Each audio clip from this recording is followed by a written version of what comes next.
vanoggend 'n bietjie met julle gesels oor iets wat laasweek nogal swaar op my hart lê.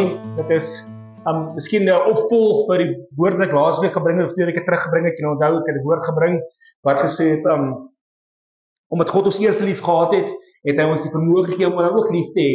Nie net liefde vir mense nie, nie net liefde vir ons medemens nie, maar liefde van God. Dat ons regtig op daai manier geleer het wat God liefde is. Omdat God self liefde is, het hy vir ons liefde kom openbaar. En omdat ons dit dan verstaan het en ons glo dit, het ons dan ook die vermoë om God terug lief te hê. En vanoggend wil ek 'n bietjie afskop deur 'n belangrike vers of 'n bekende vers aan julle te deel, wat ek dink julle seker al ergens gehoor het, en dit sal natuurlik al die trekpunt wees vir volgens se woord. En die skrif het kry ons in 1 Petrus 16, wat staan soos volg. Hy sê, hy het immer self gesê, wees heilig, wat ek is heilig. Hy het self gesê, wees heilig, wat ek is heilig. Hierdie is 'n opdrag van God aan alle gelowiges dat ons moet heilig wees. 'n Opdrag direk van God af. Maar wat beteken die heiligheid? Ek is seker mense sal dadelik afspring en vir my sê, maar pastoor, kan ons regtig heilig wees? Is ons dan nie maar almal sondaars nie? Is dit nie by die woord van God ons leer in Romeine 3 vers 23 dat almal het gesondig nie? Dan is ek geneig om saam te stem, en definitief ja, ek stem saam met die woord van God sê, maar dit beteken nie dat ek en jy as kind van die Here nie heiligheid moet nastreef nie. Dat ons nie moet najag nie, dat dit nie 'n begeerte in ons hart moet wees om eendag heilig te wees, of om te wees soos ons koning Jesus nie. Dis dan die tema van vanoggend se boodskap, hierdie heiligmaking. Hoe kan ons heilig wees? Die belangrikheid van heiligmaking. Die Engelse verwys nou na as sanctification, die rol van sanctification in die kind van Jesus, 'n gelowige se hart. So kom ons kyk gou na die skrifte vanoggend, Kolossense 3 vers 15. As jy jou Bybel het, kan jy dit oopmaak, anders ek jy van die bord af lees. Ek gaan vers 1 af lees tot en met vers 15. Dit staan soos volg: Aangesien julle saam met Christus tot 'n nuwe lewe opgewek is, waar hy aan die regterkant van God sit, laat julle gedagtes beheer word deur die hemelse dinge, nie deur die dinge op aarde nie. Julle het mos saam met Christus gesterf, en julle lewe is saam met hom veilig in God weggesteek. Wanneer Christus, wat julle lewe is, by sy wederkoms verskyn, sal julle ook saam met hom in heerlikheid verskyn. Daarom moet julle die volgende wêreldse dinge afsterf, wat deel van julle lewe is: seksuele sondes, onreinheid, welis, slegte begeertes en gierigheid, wat die geld 'n god maak. Dit is oor sulke goed wat God se straf oor ongehoorsame mense tref. Vroeger was hierdie dinge ook deel van julle leefstyl, maar nou moet julle ook van al die volgende ontslae raak: kwaad wees, woedebuie, gemeenheid, gevloek, vuil taal moenie uit julle mond kom nie, moenie vir mekaar lieg nie. Julle het mos die vorige mens en sy praktyke soos klere uitgetrek en die nuwe mens aangetrek. Hierdie mens kry voortdurend nuwe insig en word so verander en nuut gemaak om al meer soos 'n Skepper te lyk. In hierdie lewe is daar nie langer sprake van Griek of Jood, besny of onbesny, ongekultiveerd, barbaars, slaaf of vryman nie. Al wat saak maak is Christus wat alles wat elkeen is. Julle is die mense wat God uitgekies het, wat hy geheilig het en wat hy lief het. Daarom moet julle die volgende soos klere aantrek: liefdevolle deernis, vriendelikheid, nederigheid, sagmoedigheid, geduld. Verdra mekaar as enige met klagte teen iemand anders het, vergewe mekaar. Vergewe mekaar soos die Here julle vergewe het. Die heel belangrikste wat julle moet aantrek is die liefde. Die liefde bind alles volmaaksaam. Nou, jy sal my saam sê, is 'n mond vol, maar dit is nie moeilik om te verstaan nie. Hier is eintlik net kort, kragtig 'n opsomming van die heiligmaking. Wat heiligmaking eintlik is. Heiligmaking is vir ons almal, dit raak ons almal. As jy vandag my sê ek's 'n gelowige, is heiligmaking definitief iets waarop jy moet fokus. Dit moet deel van jou lewe wees, en ons gaan nou sien hoekom. Jy sal onthou laasweek, laaskeer ek op die kansel was, het ek 'n bietjie uitgehaal aan 2 Korintiërs 5, ek dink is vers 17, waar Paulus dan skryf, en dan sê hy dat as jy tot bekering kom, dan doen God iets wonderliks. Hy maak iets nuuts binne jou, net. Hy sê die ou is verby en die nuwe is hier, so jy is 'n nuwe mens. Jy is 'n nuwe mens wat God onmiddellik maak die dag van bekering kom, en heiligmaking is dan juist dit, dat hierdie nuwe ding wat God in ons binneste gedoen het, hierdie nuwe mens met sy nuwe begeertes, dat ek en jy so moet leef, dat hierdie nuwe mens in ons gaan manifesteer word in die buitekant, dat die wêreld sal kan sien dat hier iets binne ons gebeur het. Kyk wat sê Filippense 2 vers 12, hy sê, daarom my geliefdes, soos julle altyd gehoorsaam was, nie net in my teenwoordigheid nie, maar nou nog veel meer in my afwesigheid. Werk met vrees en bewing aan julle verlossing. Werk met vrees en bewing aan julle verlossing. Dis die klem waarop ek wil hê vanoggend, is dat wanneer die skrif sê dat ons moet werk aan ons verlossing, beteken dit nie ons werk vir ons verlossing nie. Ons weet, goeie werke kan ons nie in die hemel kry nie. Jy kan nie deur goeie werke verlos word nie. Jou goeie werke, sê die woord van God, is soos vuil lappe voor die Here. So ons goeie werke is nie genoeg om ons in die hemel te kry nie. Die enigste manier hoe jy gered kan word, is hierdie wonderlike krag van ons Here Jesus. Is net Jesus wat reddingskrag het, dit wat hy vir ons gedoen het. Dis waarom die woord van God dan sê in Johannes 14:6 en sê, ek is die weg, die waarheid en die lewe.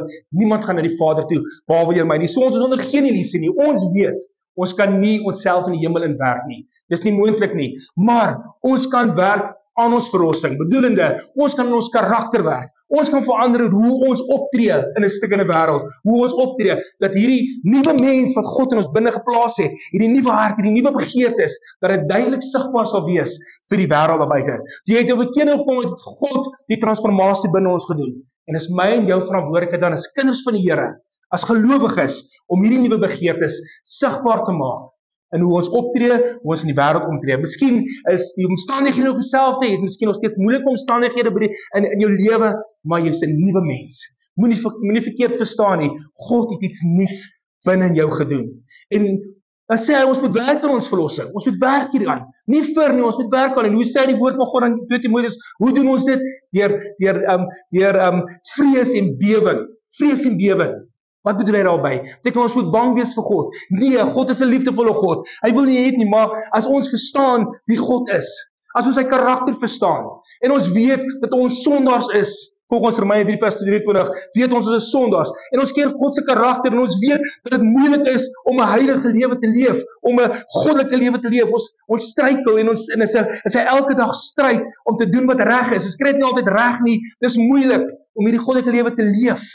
En ons weet ons sonde in ons lewe en ons maak nog fout, dan is ons geneig, dan kan ons nie anders as om soms bang te wees nie. As jy kan verstaan wie God is, kyk hoe ons beskryf in Hebreërs 12:28 om, dan sê hy, daarom moet ons wat bevoorreg is om hierdie onwankbare koninkryk te ontvang, dankbaar wees. En ons dankbaarheid daarin dat blyk dat ons God gelukkig maak deur hom met eerbied en ontzag te dien. Ek dink die Engelse woord vir ontzag is awe, né? En dit die ontzag te hê. Dan gaan hy verder sê, want daar staan ook ons God is 'n verterende vuur. Ek dink jy sommer saamstem. God is nie sommer net enige God nie. Hy is 'n God wat weer daar rekenskap van ons. Ons moet hom ernstig opvat. As jy die Ou Testament lees en jy lees hoe hy volke uitgewis het. Ek dink aan Farao met die 10 plaae, hoe hy so 'n magtige koninkryk tot niet gemaak het. Omdat hy God is, om te wys hoe vreesaanjaend hy is en hoe wat is, hoe groot hy is en hoe magtig hy is. Dan kan ons as mens nie anders, as ons nou en dan 'n bietjie 'n respekvolle vrees vir God hê nie. Ons moet 'n respekvolle vrees vir God hê. Ons moet verstaan dit in sy teenwoordigheid. As jy klaar praat, ek dink aan Jesaja, wat in hy visioen voor die Here staan, en sê, weer, klaar praat met my, want ek het onrein lippe. As jy kan besef wie God is, en jy kan besef hoe ver ons verwyder van God is, as ons nie die bloed van Jesus het nie, dan kan 'n mens nie anders as om met 'n vrees en 'n bewe voor God te staan nie. Nie dat God wil ons moet bang wees vir hom nie, maar ek dink ons God se karakter, ons kan besef. Ongelukkig vandag, as ons na die wêreld kyk, dan het mense nie die vrees vir God nie. Mense het nie hierdie ontzag vir die Here nie. Hulle dink hulle kan doen wat hulle wil, en hulle kan sê wat hulle wil, en hulle is mos onder die genade. Men wetend dat die God wat ons aanbid, is 'n vreesaanjaende God. Ons moet om die nodige respek en die nodige eer gee. En dis hoekom ons dan as gelowiges hierdie heiligmaking nastreef. Om te wees soos Jesus, om beter te wees as gister, om elke dag te groei en beter te wees, my karakter te groei, en om hierdie nuwe mens wat God my binneste geplaas het, dat ek kan uitleef, so die wêreld daar buite kan sien. Jy sien, God verwag van my en u om heiligmaking na te streef. Ongelukkig is daar hierdie lering wat hierdie jaar in die kerk op sy kop uitgesteek het, wat gesê het, jou heiligmaking, God het jou verlos, God het jou gered deur Jesus Christus, wat natuurlik die waarheid is, maar waar hulle verkeerd vat, hulle dink dat jy kan maar net agteroor sit. Jou transformasie, jou heiligmaking is in God se hand. Hy moet doen, so jy kan net agteroor sit. Dit is glad nie die waarheid, dit is 'n leuen van die duiwel, dit is nie so nie. Jy kan nie passief wees nie. As dit kom by heiligmaking, as dit kom by jou verlossing, ons weet God het jou verlos, en Jesus Christus het die prys betaal, ons weet dit, ons bely dit, maar die rol wat jy speel in jou verlossing is, jy moet glo. Want as jy dit nie glo nie, is die verlossing nie vir jou nie. Dan is die kruisdood, as jy nie glo dat Jesus vir jou sonde kom sterf het nie, as jy dit nie glo nie, dan gaan jy dit nie kry nie. Maar as jy glo en met jou mond bely, dan sê die Here, sal jy gered wees. So die rol wat jy speel, kan nie passief wees as dit kom by jou verlossing. Ons rol is om te glo, en dan natuurlik by die heiligmaking. Is nie God se werk nie.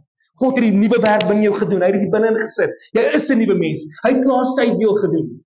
Jou gedeelte is om heiligmaking na te streef. Hoe doen ons dit?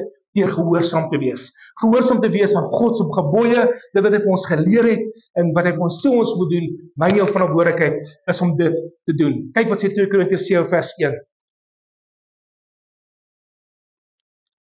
Aangesien ons hierdie beloftes het, geliefdes, laat ons reinig van alle besoedeling van die liggaam en gees, terwyl ons met diep ontzag vir God se heiligheid, ons heiligheid verwenslik. Kan jy sien, is ons verantwoordelikheid. Die raadsgedeelte om onsself te suiwer, om onsself te suiwer van die vlees en van die gees, dat ons 'n aanneemlike offer, as ek dit so kan sê, vir die Here kan wees. Dat ons hierdie heiligmaking nastreef. Dat ons kan heilig wees soos hy is, dat dit elke dag 'n doelbewuste keuse in my en die hart sal wees. Om te sê, ek wil vandag heilig maak nastreef. Ek gaan probeer om beter te doen. Ek gaan vandag beter doen wat die sonde en die versoeking en daai goed betref. Dis ons verantwoordelikheid en dis juist wat heilig maak is. Want die verantwoordelikheid is om heilig maak na te jag. My en die verantwoordelikheid om dit na te jag. Want dis ook die wil van God vir my en nie. Daarom het hy sy Heilige Gees vir ons gestuur. Want hy het geweet ons gaan nie regkom nie. Hy het geweet ons gaan nog sukkel. Daarom het hy geweet dat ons het 'n hulper nodig, ons het 'n helper nodig, ons het 'n leidsman nodig. En dit is die Heilige Gees. Efesiërs 4 vers 1 sê, daarom doen ek julle by beroep op julle. Ek wat die gevangene in diens van die Here is, leef 'n lewe wat pas by die waardigheid van die roeping waarmee julle geroep is. Leef 'n lewe wat pas by die waardigheid. Ons lewe moet 'n lewe wees wat weerspieël dit wat hier binne ons gebeur het. Ons lewe moet 'n lewe wees wat anders is as die wêreld. Hulle moet kan sien hoe ons optrede, hoe ons mense hanteer, waarvan die grootste eienskap seker die liefde is. Ons moet die wêreld kan wys, hulle moet kan sien. Sê Matteus nie dat 'n boom word geken aan sy vrugte nie. Sê reg, mag ons goeie vrugte dra. Mag dit wat God in ons binneste gedoen het, daai nuwe mens, mag dit geopenbaar word aan die buitekant, sodat mense kan sien ons is uitgekoop. Ons is heilig vir die Here Jesus. Romeine 6 vers 19-22 sê hy, ek praat op 'n manier van slawe en baase, omdat dit maklik is om te verstaan. Voorheen het julle liggaamlike vermoëns diensbaar gemaak aan onreinheid en wetteloosheid en 'n wilde lewe gelei. Net so moet julle nou aan julle liggaamlike vermoëns aan die geregtigheid diensbaar maak en die lewe lei wat aan God toegewy is. Destyds toe julle slaaf van die sonde was, het julle nie gesteer aan wat reg is voor God nie. En wat was die resultaat? Julle skaam julle nou daaroor, want julle wat julle destyds gedoen het, eindig in ewige dood. Maar nou dat julle vrygemaak is van die sonde en volledig in God se diens staan, is die resultaat daarvan 'n lewe van toewyding aan God en die eindresultaat die ewige lewe. Jou mens is dood. As jy tot bekering gekom het God 'n goddelike transformasie in jou binneste plaas te vind. Die ou mens is dood, die ou begeertes is dood. Daai slawe van sonde, toe was jy nog 'n slaaf van die sonde gewees, maar nie meer nie. Want jy sien, jou begeertes is anders. Jy is nou 'n slaaf, nie van die sonde nie. Jy is nou 'n slaaf vir geregtigheid. Jy streef om reg te doen vir God. Jy streef om reg te doen wat die woord van God sê. Dis al wat saak maak. En hoe meer jy dit reg kry, hoe meer sal die heiligmakingsproses in ons binneste posvat. Hoe meer sal jy nader aan die Here beweeg. Dis 'n elke dag ding. Dis nie iets wat eenmalig gebeur by jou bekering nie. Al wat eenmalig gebeur is dat jy gered is en dat God iets nuuts vir ons gemaak het. Maar die heiligmaking is 'n elke dag ding. Dis 'n elke dag ding en hoe meer tyd ons met die Here spandeer, en hoe nader ons hom beweeg, sal die heiligmaking manifesteer in my en die lewe. Maar moenie 'n fout maak nie. Dis weer is nie maklik nie. Dis 'n moeilike ding. Hoekom? Want ons lewe nog onder die sondige vlees. Ja, God het ons nuut gemaak. Ja, ons is nuut van binne af. Maar solank as dit ons uit die aarde is, sal ons altyd in die sondige vlees en die sondige natuur mee worstel. En as jy vanoggend vir my sê, maar pastoor, dis moeilik. Ek kry dit nie altyd reg nie. Dis my baie moeilik. Dan wil ek vanoggend vir jou sê, hou moed, want dit is nie net jy nie. Selfs Paulus het daarmee gesukkel. As jy Romeine 7 lees, ek dink van vers 15 af, dan verduidelik hy sommer, hy sê, ek kan hierdie mense vir my nie verstaan nie. Want dit wat ek wil doen, doen ek nie. En dit wat ek nie wil doen, nie kry ek myself gereeld om te doen. Kan jy sien, hy het ook geworstel met dit. Hy wil die regte ding doen, maar hy kry dit nie altyd reg nie. En as hy weer sy oë uitgevee, dat hy die verkeerde ding gedoen. Dis 'n menslike stryd wat ek jy elke dag stry, maar die goeie nuus is, wat wel Jesus sê in ek dink is Matteus, Johannes 16, dan sê hy, hou moed, want ek kan die wêreld oorwin. Ons weer, Here het vir ons die tools gegee. Hy het vir ons die Heilige Gees gegee. En as dit jou hartsbegeerte vanoggend is, om te sê, Here, ek wil wegbeweeg van die ou lewe af, ek is 'n nuwe mens. En jy glo dit met jou hele hart, en jy sê van vanoggend af, gaan ek streef op heiligmaking, dan kan ek jy verseker, as jy naby die Here beweeg, sal jy ook oorwinning kry. Sal jy ook oorwinning kry, sal jy ook elke dag groei, om meer en meer te wees, soos ons Jesus Christus, om meer te wees. Kolossense 3 vers 5 tot 9, sal die volgende, daarom moet julle die volgende wêreldse dinge afsterf, wat deel van julle lewe is, seksuele sondes, onrein, willis, sagte begeertes en gierigheid, wat geld 'n god maak. Dis oor sulke goed wat God se straf ongehoorsaam mense tref. Vroeger was hierdie dinge ook deel van jou leefstyl, maar nou moet julle ook nog aan die volgende ontslae raak, kwaad wees, woede bye, gemeenheid, gevloek, vuil taal moenie uit julle mond kom nie, moenie vir mekaar lieg nie. Julle het mos die vorige mens en sy praktyke uitgetrek. Hier is tog goed wat ons mee almal mee besig was. Voor jy kind van die Here was, ek hou daarvan, die skrif sê, hy sê, julle het mos, julle was deel van hierdie gewees. Toe jy nog in die ou bestaan was, toe jy nog die ou mens was, toe jy nog nog 'n armse, 'n slaaf van die sonde was hierdie deel van ons. Ek seker as ek hierdie goed lees, kan jy jouself dalk ergens identifiseer. Dis die ou dinge. Maar jy's 'n nuwe mens. Dis nie jou begeerte nie, dis nie hoe ons leef nie. Ons het 'n nuwe begeerte. En ek hou van die manier hoe hy dit skryf. Hy praat van soos ou vuil klere uittrek. Dis om 'n baadjie te vat, jy het miskien 'n oorpak aangehad en jy het die hele dag gewerk, daai baadjie is vuil. Wat doen jy as jy by die huis kom? Jy trek daai baadjie uit en jy gooi hom een kant. Want hy's vuil en hy stink. Jy wil nie met hom tot hy nie gewas is nie, wil hom nie hê nie. En wat doen jy dan? Trek jy vir jou skoon klere aan. Loop jy gaan stort eers, trek jy skoon klere aan.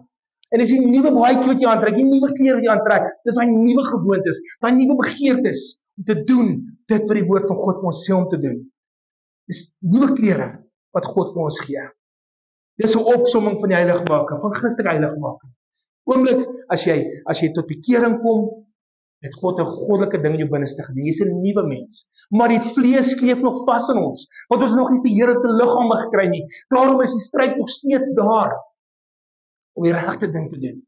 En soms sukkel ons en soms struikel ons, maar ons onder die genade, ons weet die Here help ons. Daarom het hy vir ons die Heilige Gees gegee om ons te lei, om ons leidsman te wees, om ons te lei en ons raad te gee en ons te help met ons heiligmakingsproses.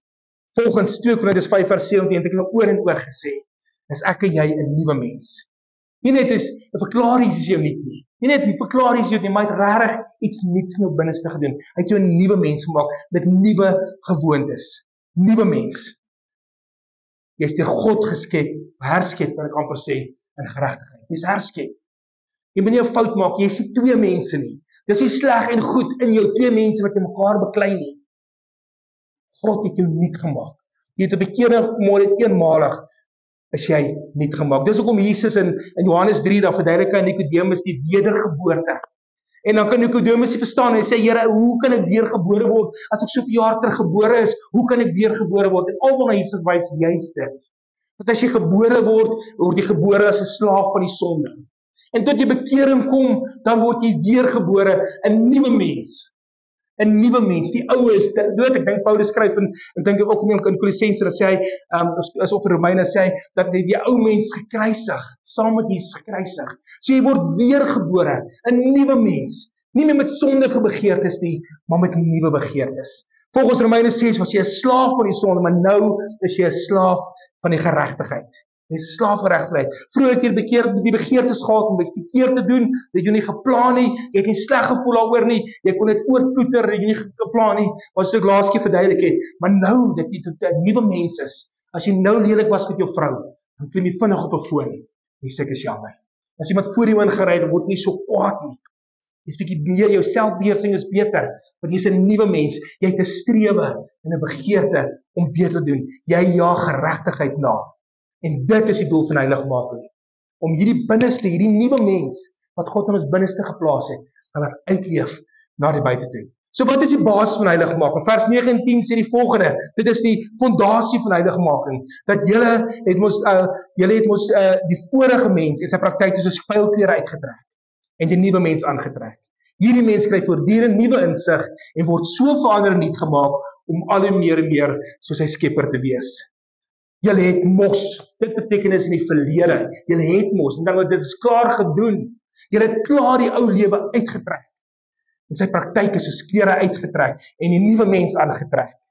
En dan sê hy verder, en ek wil klein bietjie oplei, hy sê, hierdie mens kry voortdurend nuwe insig, en word so verander en vernuut, om al hoe meer soos hy skepper te lyk.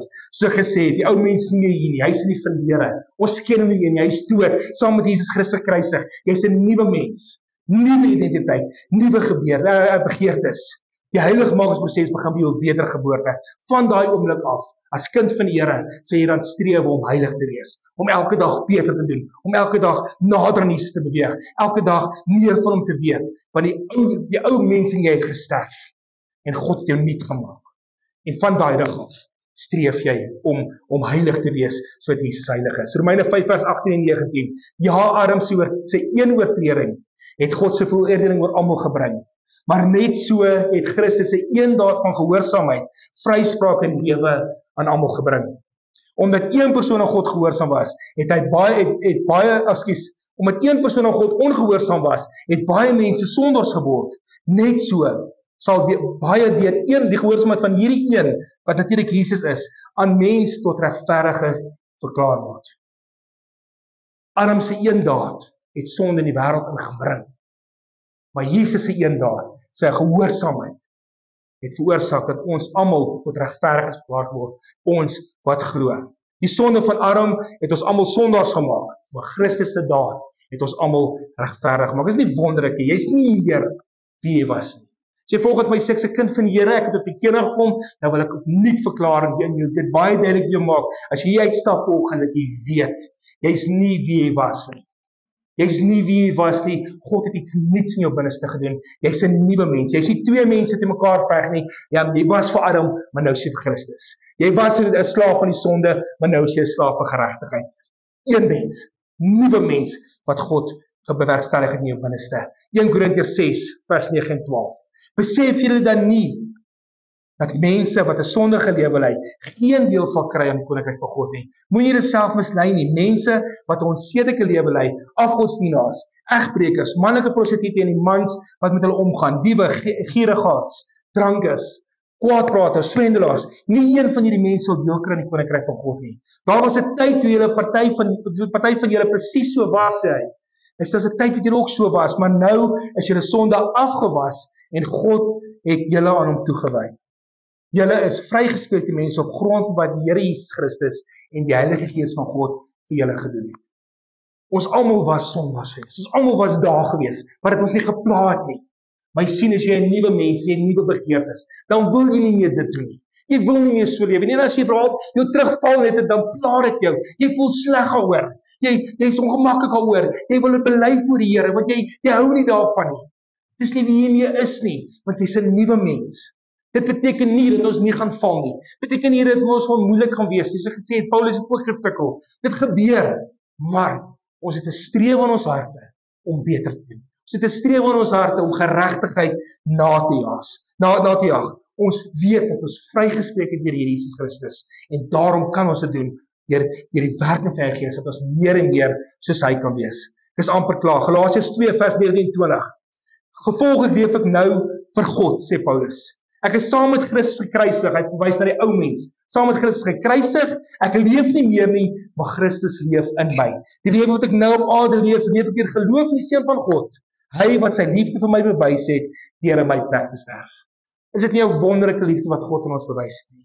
Dat selfs toe ons sondaar was, het hy die prys betaal. Die prys betaal en toe ons dit glo in ons aanvaar het hy oombliklik ons 'n nuwe mens verander, met nuwe begeertes. En daarom volg ons hom, hierdie mens, wat hierdie liefde aan ons bewys het, deur in ons plek te sterf.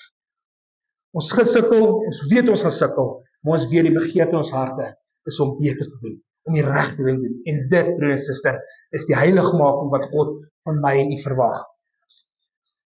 Die vordering van heiligmaking, hoe gebeur dit? En ek het nou gesê, ek wil 'n bietjie stil staan by die gedeelte. Hy sê, hierdie mense, vers 10, kry voortdurend nuwe insig en word so verander en nuut gemaak om al hoe meer soos sy Skepper te lyk. Ek en jy, ons begeer toe, hoe meer ons die heiligmaking reg kry, hoe meer ons nader aan God beweeg, hoe meer tyd ons saam spandeer, sal ons al hoe meer en meer die eienskappe van Jesus Christus in ons lewens hê. Daai vrugte van die Gees waarvan Galasiërs 5 vers 22 praat, dat ons sê op 8 vrugte, dit sal manifesteer ons lewe, liefde, vriendelikheid, geduld, selfbeheersing, vrede, daai wat ons in die sonnaarskool geleer het, Galasiërs 5 vers 22. Dit sal posvat in ons lewens. Mense sal dit kan sien. Dit sal kan sien, dis maar Jacques was altyd 'n kwaai mens, maar hy's nie 'n kwaai mens nie. Hy raak nie so vinnig kwaad nie, of die vuil taal wat uit sy mond gekom het, hy praat nie meer so nie. Hy vloek nie meer so matroos nie. Want jy sien, dis die heiligmaking wat stelselmatig ons begin kyk. So meer ons in God se teenwoordigheid is, hoe meer sal ons soos Jesus begin lyk. Dit beteken nie dat jy elke dag weergebore word nie. Dit beteken nie elke dag nuut gemaak word nie. Inteendeel, al wat dit beteken is dat jou karakter Jesus Christus beter word. Jy word 'n beter Christen, kan ek amper so sê. Want jy begin al hoe nader aan God beweeg. So meer jy insig kry van God, hoe meer jy God verstaan, hoe meer jy verstaan sy liefde vir jou, dan kan 'n mens nie anders as om jouself te werk, om beter te doen en om meer soos Jesus gelees. Kom ek gee vir jou 'n voorbeeld van 'n baba uit en nou maak kan verstaan. As 'n baba gebore word, so klein soos hy is hy volkome mens. Hy het al die organe, hy het al die ledemate, hy het 'n brein, hy het 'n hart, hy het al die vermoë om 'n mens te wees. Maar jy sien, daai babatjie wat daar is, moet gereeld gevoed word. Sodat hy sy kragte kan opbou, sodat hy kan begin groei, dat hy meer en meer 'n volwasse mens kan word. Later as hy die baba begin vat, en hy sal dalk kan begin loop, en dan begin hy woordjies sê, en so begin hy groei. Soos hy gevoed word hy groter en sterker, en al hoe meer en meer 'n mens. En kort voor lank, dan sal mense sê, hy lyk soos sy pa. Hy kan nie soos Fluffy nie. My pa se bynaam op die kos was Fluffy gewees. So, hulle vra dit, aardkie na sy vaartjie, hoor hy goed, of die appel val nie ver van die boom af nie, want hierdie kind begin optree sy ma of sy pa, begin die eienskappe en hy begin lyk soos sy pa of sy ma, en hy begin dinge doen soos sy ma en sy pa, goed wat ons geleer het by ons ouers, ons doen dit, maar ons goed wat vandag in my lewe doen, wat my pa my geleer het, byvoorbeeld, ek maak elke dag vir my vrou koffie, dit is my werk, niemand doen dit nie, want my pa het dit gedoen, ek het gesien hoe hy dit doen, nou doen ek dit ook, omdat hy dit gedoen het, het hy die voorbeeld gestel, dis ietsie kleins, wat kan jy sien, soos ons leer by ons ouers, so vorm ons, en dan later kan mense sê, maar hy lyk net sy pa, of hy doen net sy ma, hy praat sy pa, en dit is presies wat met my en jou gebeur in ons geestelike lewe, as ons gebore word, nuut gemaak, ons is ook maar so 'n babietjie, ons is 'n klein babietjie, ons het al die vermoëns, God het alles in ons ingesit, dat ons die vermoë het om 'n heilige lewe en 'n perfekte lewe voor God te leef, om 'n volwaardige kind van die Here te wees. Maar soos 'n babietjie gevoed moet word, moet ek en jy gevoed word. En hoe al ons gevoed word is deur die woord van God en om gehoorsaam te wees aan die woord van God. En dan stelselmatig soos ons begin groei, dan gaan mense begin sê, maar hy lyk baie sy pa. Hy begin optree sy pa. Praat van sy pa, praat van sy hemelse pa. Hy begin dinge doen soos Jesus. Hy's sagmoedig, hy's nederig. Hy dink nie baie vir homself nie. Hy's sagaard. Hy werk mooi met mense. Ons kan die liefde van Jesus binne hom sien. Daar's niks so mooi vir my om te sien dat as 'n kind sy lewe omkeer nie. As 'n mens wat in die sondige wêreld geleef het en hy kom tot bekering. En jy kan sien hoe sy hart brand en jy kan die transformasie sien in sy optrede. Hoe hy nou optree, hoe hy voor opgetree het, hoe hy nou optree. Daar's niks so mooi en dit bevestig net weer eens presies wat ek volgens sê, dat as jy tot bekering kom, sy iets wonders in jou binneste gebeur, jy's 'n nuwe mens, nuwe begeertes, en dan kan ons so wees, ons begin groei. So wat sê ek, en ek sluit af, hoe kan ons meer insig kry? Ons kry meer insig deur die woord van God te bestudeer, om in God se teenwoordigheid te wees. Hoe meer jy dit doen, so jy gou agterkom, dat heiligmaking raak makliker. Dis nie so moeilik nie, om die versoeking 'n myl ver raak te sien nie. Jou optrede en jou keuses is beter, as jy tyd in die woord van God spandeer. As jy daar is, want hoe meer jy in God se teenwoordigheid is, dan sal sy karakter jou shape. So dis die eerste, hoe ons beter kan verstaan wie God is, en dat ons God kan verstaan, as sy liefde kan verstaan, dan sal dit ons transformeer. Natuurlik die begeertes in ons harte, om dit na te jag, Hoe gaan ons dit doen? Deur doelbewustig die keuse te maak om te sê, wat gaan ek vandag doen? Wat het ek gister verkeerd gedoen? Wat gaan ek vandag doen om nie gister se foute weer te maak nie? Sou dit wees om sekere vriende af te sny? Om afstand te doen van sekere dinge, dalk om dalk my selfoon bietjie minder tyd aan my selfoon te spandeer, sodat ek bietjie meer tyd in die woord van God kan spandeer. Klein verandering wat in jou lewe kan doen om hierdie heiligmaking na te streef. Wat ek sê, wie heiligmaking kom nie van self nie. Kom nie van self nie, dis ons verantwoordelikheid, my en u verantwoordelikheid om seker te maak dat dit sal manifesteer in my lewe. Dis 'n opdrag van God. Wees heilig, wat ek is heilig. Sluit aan by 'n geestelike groep, by 'n kerk. Maak seker jy woon jou kerk woon nie by. Dis belangrik van Eysterstyd sê Spreuke, nê? So daar gaan ons mekaar ondersteun, ons gaan mekaar bystaan. Moenie die samesyn van die gelowiges mis nie. Kom gereeld kerk toe. Wees deel van die liggaam van Christus. Nie net om op 'n Sondagie te wees nie, maar om te kom dien, mekaar te kom bystaan, om daar te wees vir mekaar. Wat as 'n mens struikel of as 'n mens deur moeilikheid uitgaan, is dit reeds die gelowiges wat 'n mens deurdra. 1 Kolossense 9 vers 10 sê, dat mos die vorige mense praktyk sy klere uitgetrek en die nuwe mens aangetrek. Ons is nuwe skepsels met nuwe begeertes. Ons het geestelike insig gekry. Ons verstaan God. En ons dank die Here dat hy homself aan ons kom openbaar het. Dat ons kan verstaan wie hy is. En ons op hierdie manier kan geestelik groei en nader aan God kan beweeg. Die secret ingredient vir geestelike groei is om naby aan God te wees. Om God te leer ken en om gehoorsaam te wees aan sy woord. Ons bid saam.